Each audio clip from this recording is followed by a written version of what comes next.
Bonjour à tous, bonjour à toutes, assalamu alaikum. Bienvenue dans Base Décrypte, l'actualité africaine décryptée avec Base. Comme d'habitude, ici, comme vous le connaissez, on prend les infos brutes, on enlève le bruit, on vous donne le contexte et on dit les choses calmement mais clairement.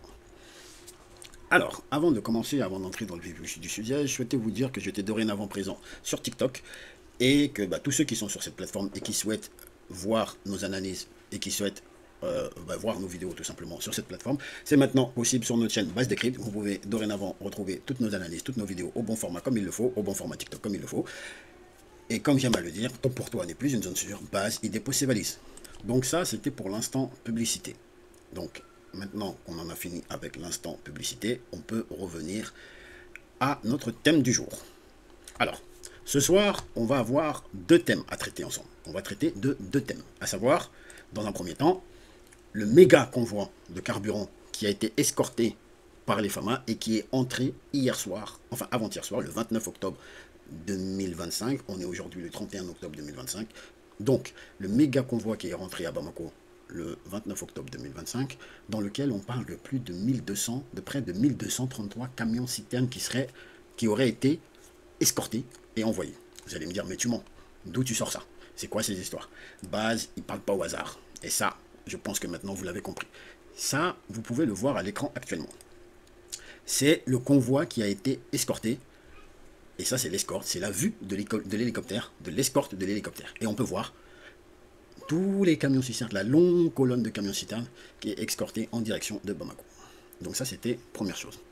Et ça, c'est un vrai soulagement pour les populations. Après des semaines de difficultés, on va dire de pénurie, il faut dire les choses, il faut appeler les choses par leur nom. Et on va vous expliquer d'où ça vient tout ça, qui a protégé le trajet, et surtout pourquoi les groupes armés ont tout fait pour essayer d'étouffer Bamako. Ils ont appelé ça blocus, et je vous ai expliqué que c'était pas un blocus. Les gens viennent me voir aujourd'hui en me disant, oui, t'as dit que c'était pas un blocus, machin, et pourtant il y a des pénuries. J'ai jamais dit que les terreaux ne pouvaient pas avoir d'action qui allait perturber la logistique. J'ai jamais dit que les terreaux n'allaient pas avoir d'action qui pourrait avoir des conséquences sur nous. J'ai dit que ce qu'ils appellent blocus, c'est pas un blocus. Blocus, ça veut dire qu'il n'y a rien qui rentre et il n'y a rien qui sort. Est-ce que c'est le cas? Ces 1200 camions là qui sont rentrés, ils sont bien partis de quelque part pour rentrer là où ils ont dit qu'il y avait un blocus.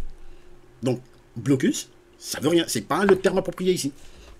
Ensuite, on va revenir sur l'opération des forces spéciales qui a eu lieu lors de la sécurisation de ce même convoi et qui a coûté sur l'axe Kita-Kati et qui a coûté la vie dans la forêt du Baoulé à un des chefs du réseau armé qui est présenté comme le cousin de Mohamed Ag Intala et d'Iyad Ag Ghali. C'est pour ça que quand on vous dit qu'on sait que c'est qui est derrière tout ça et c'est qui nous attaque et c'est qui essaye de nous asphyxier, on le sait. Mohamed Ag Intala, c'est qui? C'est l'un des chefs du FLA. Qui y a derrière le FLA? C'est la junte algérienne, vous le savez. Iyad Ag Ghali, c'est qui? C'est le chef d'Ansardine. C'est le fondateur d'Ansardine, avec Mohamed Ag Intala. C'est aussi le chef du JNIM. Parce que le JNIM, en fait, c'est le regroupement de plusieurs groupes armés terror, notamment AQMI, donc Al-Qaïda au Maghreb islamique, qui est dirigé par qui? Youssef Al-Ubaïda, Abu Ubaïda Al-Nabi, qui est qui? Un Algérien. C'est lui le chef d'AQMI. Le chef d'Ansardine, c'est Iyad Ag Ghali, qui est où? En Algérie. Ensuite, il y a la Katiba Massina. C'est qui le chef de la Katiba Massina? C'est Ahmad Koufa. Ahmad Koufa qui est aux ordres de qui? En fait, la Katiba Massina, c'est un sous-groupe de Ansardine. Donc, qui est lié à, comment il s'appelle? Iyad Ag Ghali. Donc maintenant, quand les gens vont venir nous parler de choses, s'il vous plaît, allez vérifier. Allez vérifier. Nous, on sait c'est qui est derrière. Et les Maliens l'ont compris. Les Maliens l'ont compris. C'est pour ça, en fait, tout ça, c'était fait pour que les Maliens puissent se révolter contre leurs dirigeants. Ce qui n'a pas eu lieu. Loin de là. Tout le contraire. Aujourd'hui, la seule inquiétude, en fait, le seul sujet de révolte des Maliens, je vais vous le dire. En fait, les Maliens aujourd'hui sont révoltés contre Assimi Goïta pour une seule chose. Ils demandent à ce que Assimi Goïta ouvre la porte aux volontaires pour créer un groupe de volontaires, des VDP, pour aller neutraliser tout ce bon monde. En fait, c'est tout ce que demandent les Maliens aujourd'hui. C'est le seul point de discorde entre les Maliens et Assimi Goïta aujourd'hui. Ce qu'ils veulent, c'est qu'on leur donne des armes et qu'ils aillent eux-mêmes chercher ces terroristes. C'est ça le truc. Donc si vous voulez qu'on se révolte, ça, vous pouvez peut-être exploiter cette partie-là. Mais le reste, oubliez. Donc, cette énergumène, elle a été neutralisée. Et on va parler de tout ça aujourd'hui. Et je vais vous expliquer aussi pourquoi cette cible elle est importante, ce que ça en dit sur la stratégie des FAMA et pourquoi cette zone-là devient un vrai nœud pour ceux qui veulent asphyxier notre pays. Donc maintenant qu'on a parlé de tout ça, de ce dont on va parler dans cette émission, j'imagine que vous avez tous vu les images, tout comme moi. Au Bamako, où la population de Bamako était dehors, des files de camions à perte de vue, des drapeaux et tout un tas d'autres scènes pour indiquer leur joie. Pourquoi? Parce que, en fait, quand on essaye volontairement d'asphyxier une population comme ça, en fait, les gens, ça réveille en eux un certain sentiment patriotique qui était absent depuis un certain moment. Et dans ce genre de situation-là, chaque camion qui rentre, c'est une victoire. C'est une victoire. Et aujourd'hui, ce n'est pas un camion qui est rentré. Ou du moins, avant-hier soir, ce n'est pas un camion qui est rentré. C'était un mur de carburant qui est rentré dans la capitale Bamako. Vous le savez très bien, depuis début septembre, les terreaux du JNIM et leurs sponsors ont décidé de perturber, de harceler plusieurs axes de ravitaillement vers la ville de Bamako. Le but est de faire pression sur la capitale qui est Bamako, de faire pression sur Bamako pour que les populations se révoltent contre leurs dirigeants. La logique, elle est simple. Tu ne peux pas faire tomber militairement ces gens-là. Tu as essayé médiatiquement, tu as du mal. Tu peux essayer de l'étouffer économiquement. Mais, apparemment, ça n'a pas l'air de si bien fonctionner que ça. L'idée, c'est de bloquer l'entrée de carburant pour faire monter les prix, créer la colère et que les gens se révoltent. Et aussi asphyxier l'économie pour arrêter l'économie. Dans un premier temps, il y a eu des actions. Ils ont brûlé des camions-citernes. Ça a causé énormément de tort. L'armée a réagi, a commencé à escorter les convois, mais surtout ce qui prend du temps, c'est que des gros convois comme ça, à escorter déjà, avant même l'escorte, il faut organiser la logistique de départ. Et pour ça, il faut remplir tous ces camions-là de citernes d'essence. Donc ça prend du temps. Donc ce temps qui est pris, c'est plus comme avant où les camions partaient un à un, chacun partait par sa voie. Là, il faut attendre tout le monde. Il faut ravitailler tout le monde, il faut attendre tout le monde, puis ensuite escorter tout le monde. Ça prend du temps. Et entre-temps, il se peut que le carburant que vous avez laissé sur place, il n'y en a plus. C'est à peu près ce qui se passe. Et ça a engendré d'énormes difficultés, il ne faut pas le nier, ça a engendré d'énormes difficultés dans le pays, du moins dans la capitale surtout, et dans d'autres capitales régionales. Donc, là, le convoi qui a été amené, qui a été escorté, on parle de plus de 1000 citernes. Plus précisément, on parle de 1233 camions citernes. Vous n'entendrez pas les gens venir vous parler de ça. Vous n'entendrez pas les RFI, France 24, les propagandistes de la junte d'Alger, vous ne les entendrez pas venir vous parler de ça. Pourquoi? Parce que ça va à l'encontre de leur narratif. Ces camions citernes, ces convois, ils ont été organisés en plusieurs vagues, qui ont été sécurisés tout au long du trajet. C'est pour ça qu'en fait la population est sortie pour acclamer en fait ce convoi lorsqu'il est rentré. Alors pourquoi c'est important? Parce que ça montre deux choses. Ça montre une première chose, c'est que l'État déjà, il n'a pas perdu la main sur les corridors d'approvisionnement. S'il est capable de faire passer plus de 1000 camions d'un coup, ça veut dire qu'il y a un dispositif militaire qui tient. Et d'ailleurs, vous pouvez le voir. Vous pouvez le voir ici dans les images. Ensuite, ce qui se passe, ce n'est pas une simple pénurie. Ce qui se passe, ce n'est pas une simple pénurie. C'est une action de sabotage organisée sur les axes économiques de l'Ouest pour affaiblir Bamako. Ceux qui disent que, en fait, les gens essaient de nous faire croire que c'est de la faute des dirigeants. Ça n'a rien à voir. Avant la mise en place de ce sabotage, il n'y avait pas ce type de pénurie. C'est donc, surtout, des groupes armés terreau, sponsorisés par qui vous savez, qui essayent d'asphyxier l'économie de notre pays. Maintenant, il y a ceux qui viennent nous, généralement qui sont ailleurs, qui ne sont pas dans le pays, qui ne sont même pas maliens d'ailleurs, et qui viennent nous expliquer, nous écrire, nous dire est-ce que ça va tenir? Est-ce qu'on ne va pas s'effondrer? Est-ce que Bamako ne va pas s'écrouler? À tous ces oiseaux de mauvais augure. La réponse courte que j'ai aujourd'hui, c'est simple. C'est pas que ça va tenir, c'est que ça tient. Pour deux raisons. La première, c'est les livraisons, elles continuent, comme vous pouvez le voir ici. Et l'armée fait son travail. Elle est au four et au moulin à ce sujet-là. Et quelque part, le plus important dans cette histoire, c'est que les populations ont compris qui était derrière cette mascarade et qui était leur principal ennemi, au-delà de ces groupes terreau. Ensuite, vous allez voir des trucs du style qui vont tourner sur les postes. Ce convoi, il n'est pas malien, c'est tel pays qui sauve le pays, c'est tel pays qui aide et qui machin. C'est juste des opérations de com, en fait. La vérité, c'est que le Mali, c'est un pays qui est enclavé. Personne ne se ravitaille de nulle part. Tu vas chercher ton ravitaillement quelque part, à moins que tu produises toi-même du pétrole. D'ailleurs, on remercie le président Abdelrahmane Tiani qui a envoyé un convoi de 60 camions-citernes de gasoil. C'est ça la solidarité africaine. Donc on passe forcément par les voisins. C'est pas parce que je traverse ton pays que tu m'as aidé ou que tu m'as fait que ce soit. C'est des relations, et ça on en a déjà parlé, mais les gens ne veulent pas comprendre. La vraie question, c'est pas qui a vendu le carburant. La vraie info, c'est est-ce que le pays peut le faire entrer et l'amener jusqu'à sa destination. Parce que c'est sur ça qu'ils nous ont attaqué, c'est sur les voies d'approvisionnement. Ça passe pas ou ça passe. On a décidé que ça passerait. Et c'est passé. Donc la réponse, c'est oui, tout simplement. La réponse, c'est oui. Et un point, un trait. C'est tout. Donc, la première bonne nouvelle pour l'émission d'aujourd'hui, c'est déjà que Bamako respire. Un peu.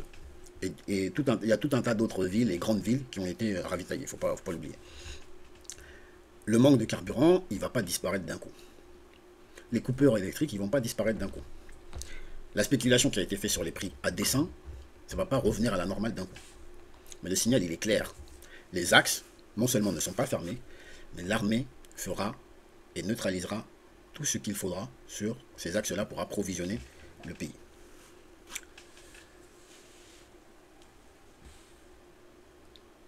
Et quelque chose pour illustrer ça, c'est la parole du Premier ministre, qui a dit une chose. Il a dit, le carburant que nous recevons, c'est du sang humain. Qu'est-ce que ça veut dire? Alors, pourquoi je vous dis ça? Alors, déjà, pourquoi le Premier ministre, Abdoulaye Maïga, il dit ça? C'est pas un buveur de sang. C'est pas non plus un cannibale. Mais pourquoi il dit ça? En fait, il faut reprendre la phrase dans son contexte.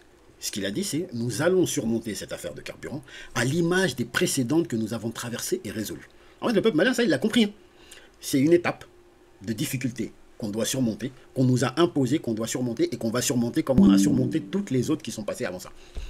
Et il a rappelé que ce carburant, il ne venait pas tout seul. Et c'est pour ça qu'il dit que le carburant que nous recevons, c'est du sang humain. Parce qu'on a tous vu les images des camions-citernes criblés de balles dans le convoi qui est arrivé à Bamako. Il y a des camions-citernes, lorsqu'ils ont, on va dire, ravitaillé des stations-service, comme il y avait des gens sur place, les gens ont pris en photo, ont filmé. Et on voit des camions-citernes criblés de balles. Ça veut dire que ce camion-citerne a traversé les balles avant d'arriver sur le terrain. Autrement dit, chaque citerne qui rentre à Bamako ou qui rentre dans une autre ville, que ce soit une capitale régionale, une petite localité, il y a des FAMA qui sécurisent ce convoi, des services de renseignement qui renseignent et des chauffeurs qui prennent des risques. Le Premier ministre, il a d'ailleurs salué le travail de titan des forces armées de défense et de sécurité.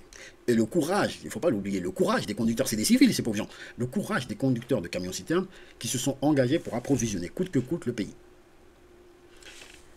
Donc, ce qu'on a vu, c'est pas juste une opération logistique, c'est un acte de résistance collectif. Alors, pourquoi c'est important? C'est important parce que ça montre deux choses. L'État n'a pas, comme j'ai dit, il n'a pas perdu la main sur les corridors de carburant. Et ce qui se passe, ce n'est pas une simple pénurie. C'est une action organisée pour mettre le pays en difficulté. Ensuite, il y a un autre point sur lequel je voulais qu'on réfléchisse ensemble. Et ça, c'est une question que je me pose. Je n'ai pas encore la réponse. Et j'aimerais que vous m'aidiez à ce sujet-là. Pour me dire, est-ce que je me trompe? Est-ce que je suis paranoïaque? Est-ce que je suis sur la bonne voie? Ou est-ce que ça vous paraît bizarre, du moins? Et cette question que je vais poser, elle peut paraître étrange ou complotiste de ma part, si vous voulez. Mais c'est une question qu'on doit se poser. Alors, on se souvient, et j'espère que tout le monde se souvient, de l'explosion du dépôt de carburant de Kaloum, à Conakry, dans la nuit du 18 décembre 2023. Qu'est-ce que c'est que le dépôt de carburant de Kaloum? En fait, c'est le cœur du stockage guinéen de carburant. Comme la Guinée, ce n'est pas un pays enclavé, c'est un pays avec un littoral. Donc, il a un dépôt de carburant. Il ne produit pas de carburant, mais il a un dépôt de carburant. Quand le carburant arrive d'autres pays, bah, il est entreposé là-bas. Ce dépôt, il a pris feu. La Guinée a ouvert une enquête pour incendie criminel. Et je me rappelle, à l'époque, il y avait des témoignages qui disaient qu'ils ont vu passer un truc blanc dans le ciel, puis ensuite qu'il y a eu l'explosion. Bref, je ne veux pas rentrer dans ces débats-là. Mais je me dis une chose, parce qu'en fait, j'ai entendu des gens dire pourquoi on ne prend pas, au lieu d'aller prendre le carburant à Abidjan ou au Sénégal, parce que, en fait, Dakar, en fait, la frontière sénégalaise, entre la frontière sénégalaise et Bamako, c'est à peu près 600 et quelques kilomètres. La frontière Abidjan-Bamako, c'est à peu près 400 et quelques kilomètres, 450, 420, 430, je ne me rappelle plus. Mais la frontière Guinée-Bamako, c'est 120 kilomètres. Donc pourquoi ne pas choisir cet axe? Comme l'armement, quand il rentre par cet axe-là.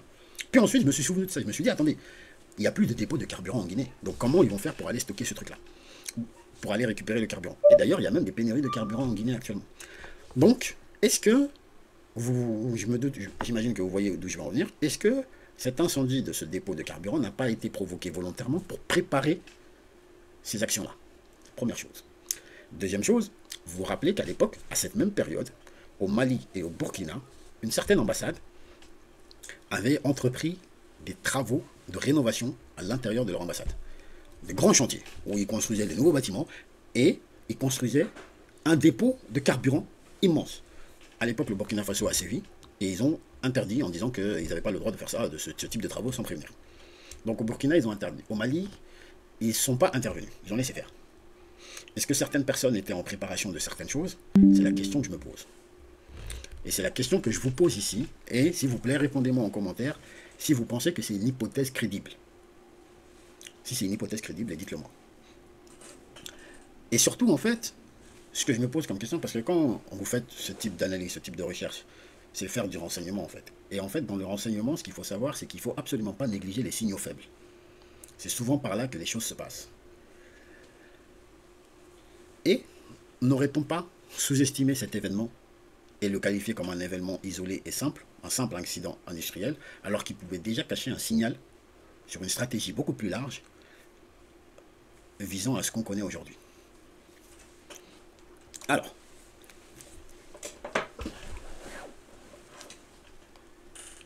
maintenant qu'on sait tout ça, on va voir aussi que pendant que l'armée sécurisait ce convoi, d'autres essayaient de frapper sur ce même axe. Et là, les forces spéciales sont intervenues très vite, et on va parler de ça tout de suite. Et vous allez voir que la question, enfin, l'argument de ce carburant que nous recevons, c'est du sang humain, il va prendre tout son sens tout de suite. Mais avant ça, on va en discuter ensemble. Sur ce même couloir stratégique, pour approvisionner Bamako, ou plus précisément sur l'axe Kitakati, les forces spéciales maliennes ont mené une opération ciblée, ou du moins, les terreaux ont essayé d'attaquer le convoi à ce secteur-là, dans ce secteur-là.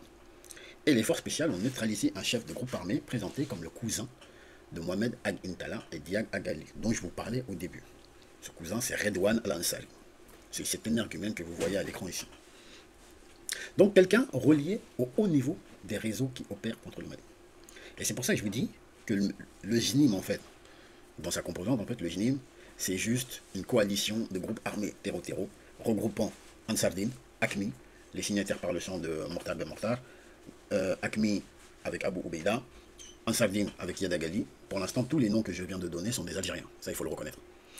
Et Damod Koufa pour la Katiba Massina. C'est un regroupement de toutes ces personnes-là. Et avec ce type, cousin de Mohamed Ag Intala, c'est aussi une coalition avec le FLA. C'est pour ça que je vous dis depuis toujours que ces groupes armés terreau dans le nord, du sud, à l'est, à l'ouest, sont tous des groupes armés terreau c'est les mêmes. Il y en a qui se cachent derrière la politique, mais c'est des groupes armés terreau. Alors, qu'est-ce qui s'est passé? Ça s'est passé dans la zone de Baoulé, dans la forêt du Baoulé pour être précis.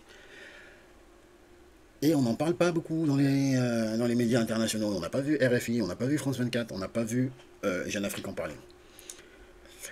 Mais cette zone, elle est en train de devenir un point de repli et un point d'embuscade en fait pour les groupes armés terreau. Et les forces spéciales sont allées les chercher. Ce mois-ci, on le verra lorsque je vous parlerai des différentes opérations dans la vidéo du site web du mois d'octobre, des différentes opérations des FAMA ce mois-ci. Vous allez voir que du terreau, ils en ont neutralisé en veux-tu, en voilà. On est sur plusieurs centaines de terreau neutralisés ce mois-ci. Donc, quand on voit qu'un chef, on va dire un chef actif des terreau est neutralisé et en fait organise ce type d'embuscade, on comprend que déjà c'est pas un simple fait divers. C'est un morceau de la chaîne logistique adverse qui a été, on va dire, neutralisé. Alors, ce type, c'est qui? En fait, ce qu'il faut savoir, pourquoi je vous ai fait en fait un peu, je vous ai décomposé un peu qui est le JNIM. C'est pour vous montrer en fait qui est derrière. Et vous le savez tous. Et pour ceux qui ne savent pas, il suffit de bien regarder ce que vous voyez à l'écran et d'identifier les personnes. Vous allez voir exactement qui est derrière. Vous allez le comprendre. C'est limpide. N'en déplaise à ceux qui essayent de faire croire que c'est pas vrai. Alors, c'est qui ce type dans cette histoire? Donc, dans cette forêt du Baoulé, ils ont neutralisé des dizaines et des dizaines de terreaux qui ont voulu attaquer ce convoi. Dans ces dizaines de terreaux, il y a cet énergumène de Redouane El Ansari, cousin de Yadagali et cousin de Mohamed Al-Intala. Donc, cousin du fondateur d'Ansarline et cousin d'un des chefs principaux du FLA. Donc, ces deux groupes font partie de ceux qui attaquent les convois de camions citernes. C'est simple en fait. Et derrière ces personnes, il y a la junte algérienne. Et d'autres juntes. Mais il y a surtout la junte algérienne. Alors, dans cette histoire, il faut le dire clairement. Il faut le dire clairement. Qu'il soit neutralisé ou pas, c'est pas ça le plus important. Ça reste une personne. Mais ça reste quand même un chef terreau. Et ça veut dire pas mal de choses sur leur organisation. Ça veut dire que lui, il était dans le cadre de devoir prouver quelque chose. Peut-être que c'est pour ça qu'ils l'ont mis là. Et que du coup, ça a mal tourné. Ça a mal tourné. Parce qu'il a été neutralisé, ça a mal tourné. Et leur défaite, nous, c'est notre victoire. Hein. On s'en fout. Ces gens-là, ils peuvent aller en enfer pour l'éternité. C'est tout ce qu'on leur souhaite. C'est tout ce qu'on leur souhaite. Donc, on va essayer de conclure cette émission parce que elle commence à faire longue. Mais avant ça, je tenais à vous dire qu'il faut comprendre une chose. On ne peut pas protéger 1233 camions-citernes à l'entrée de Bamako si derrière le même couloir, on laisse des chefs terreau ou des réseaux terreau placer des EID, placer des embuscades et tout ça. Enlever des chauffeurs et faire tout un tas de trucs. Donc ce qui s'est passé Kitakati, sur l'axe Kitakati, c'est le complément militaire des images qu'on a vues à Bamako, des images de liesse qu'on a vues à Bamako où les gens étaient contents de voir les camions-citernes entrer. C'est pour ça que je vous ai dit que les camions-citernes qui rentrent, il y en a qui ont été filmés et qui sont criblés de balles. Parce que sur le chemin, il y a des hommes qui ont fait ce qui est nécessaire pour que ce camion puisse entrer. Et un des résultats, c'est celui-ci. Après, vous avez certains qui vont vous dire, ouais, mais c'est juste une personne, ça ne change rien. Alors, ça change beaucoup. Et c'est pas juste une personne. C'est un des chefs terreau. Et il n'a pas été neutralisé seul, vous vous doutez bien.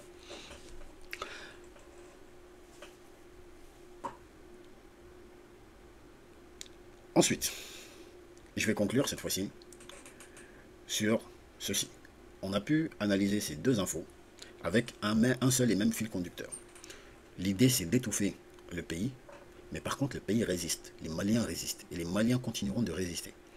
On veut faire croire aux gens que Bamako est coupé, que Bamako est asphyxié, mais Bamako s'approvisionne et met tout en place. Et pas Bamako en fait, c'est le Mali. Le Mali met tout en place pour s'approvisionner. Et mettra tout en place pour s'approvisionner. Et celui qui se mettra en travers de son chemin goûtera à la rigueur de la loi. C'est aussi simple que ça. Il y a donc un rapport de force qui est en train de tourner en faveur de ceux qui défendent le territoire. Mais seulement, ce rapport de force, il peut avoir lieu si seulement la population reste calme et si les gens ne relaient pas du n'importe quoi. C'est facile de faire une vidéo où il y a un camion-citerne qui brûle. Mais il faut vérifier ces informations. Est-ce que c'est pas une vidéo ancienne? Parce qu'ils ont l'habitude de faire ça. Et même, quel est l'avantage pour toi en tant que Malien de diffuser cette vidéo? Sur ça, c'est surtout important. Et ici, je parle aux Maliens, mais je parle aussi à ceux qui ne sont pas Maliens et qui peut-être seraient en conflit avec le gouvernement malien ou qui ne seraient pas d'accord avec eux. Quel est votre but? Quel est votre but quand vous diffusez des vidéos de ce type-là, dans lesquelles on voit des camions-citernes brûlés, dans lesquelles on voit des gens se faire tuer, et que vous dites c'est le GNIM qui contrôle le pays, c'est le machin. C'est quoi votre but? Qu'est-ce que vous recherchez? Dites-le nous, on veut comprendre. Qu'est-ce que vous recherchez? Nous, ce qu'on voit, c'est que vous soutenez le terreau. C'est ce qu'on voit. Ensuite, vos arguments derrière, ils sont tout aussi fallacieux. En plus, ce que vous aimez faire, c'est de se dire, oui, on souhaite que ça aille mieux pour les Maliens. Non, non, non, comme on vous a déjà dit, ça sert à rien d'être hypocrite. Vous ne pouvez pas venir soutenir les terreaux et dire que voilà, ils ont fait ceci, ils ont fait cela, ils font ceci, ils font cela. Assimi Goïta, il a échoué, il a machin, tout ça. Juste parce que vous avez la haine envers Assimi Goïta, sachant que les terreaux, quand tu tues des gens, c'est pas Assimi Goïta qui tue, c'est les Maliens qui sont tués dans cette affaire. Et ensuite venir dire, oui, on souhaite que le peuple frère sorte du Mali, sorte de ça. Non, soyez cohérents jusqu'au bout. Et arrêtez l'hypocrisie. Et vous savez le sort qui est réservé aux hypocrites dans ce genre de cas dans notre religion. Mais si vous voulez un rappel, je peux vous le faire. Surat 4. En fait, c'est carré. Les hypocrites seront au plus bas fond de l'enfer. Au plus bas fond de l'enfer. Parce que Dieu n'aime pas les hypocrites. Donc, il faut que la population fasse attention à ce qu'elle publie. C'est très important. Pour éviter la panique et éviter la psychose. Une grande partie de cette pénurie, en fait, c'est nous-mêmes qui l'avons causée. Une grande partie de cette pénurie, c'est nous-mêmes qui l'avons causée avec nos spéculations, avec le partage d'informations non fondées et d'informations qui créent la psychose. Certaines sont vraies, mais ça crée la psychose. Donc, quel est ton but quand tu publies ce type d'information qui est susceptible de créer la psychose? Donc, à tous ceux qui peuvent me regarder, je vais vous dire une chose. Faites votre part. Déjà, vous pouvez partager cette vidéo, laisser des commentaires. Tiens, je vais vous demander de lâcher un commentaire pour dire on tient, on ne cède pas. Pour ceux qui ont regardé la vidéo jusqu'ici, vous pouvez laisser ça en commentaire. Donc abonnez-vous et surtout, ne laissez pas les pages anonymes, les exilés, les apatrides, la 5e colonne, et surtout les adversaires, nos ennemis, vous faire croire que tout est perdu. Loin de là. Ceux qui parlent de loin, et ceux qui, les oiseaux de mauvais augure, qui depuis 2020 prédisent la chute du gouvernement d'Assimi Goïta, c'est pas eux qui ont escorté ces 1233 camions citernes. Ils n'étaient pas là. C'est pas eux non plus qui étaient là lorsque les Maliens faisaient la queue dans les stations-service. C'est pas eux non plus qui seront là demain, ni aujourd'hui, lorsqu'il y aura du carburant dans toutes ces stations. En fait, ils n'en ont rien à foutre. Ils ont juste, comme je vous ai dit, Assimi Goïta a juste mis du sable dans leur couscous, et c'est pour ça qu'ils ont le dragon. Tous, la seule chose qui les réunit, les apatrides, la 5e colonne, les exilés, ceux qui ont... il y en a qui sont sur place aussi. Ils existent, c'est la 5e colonne. Les adversaires étrangers et régionaux et internationaux, les ennemis de la nation, tout ça, la seule chose qui les réunit contre Assimi Goïta, c'est que Assimi Goïta a mis du sable dans leur couscous. Ou a mis du sable dans leur sauce. C'est tout. C'est tout. Et même, c'est la seule chose qui les réunit aussi avec les terreaux-terreaux. C'est pour ça qu'aujourd'hui, ils soutiennent les terreaux-terreaux.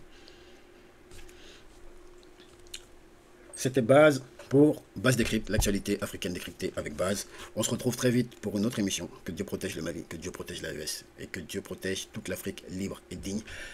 A très bientôt pour une nouvelle émission de Baz Décrypte, l'actualité africaine décryptée avec Baz. Avec et pour vous. Prenez soin de vous, partagez cette émission et surtout restons unis car l'unité est notre plus grande force. A très bientôt pour une nouvelle analyse. Assalamu alaikum.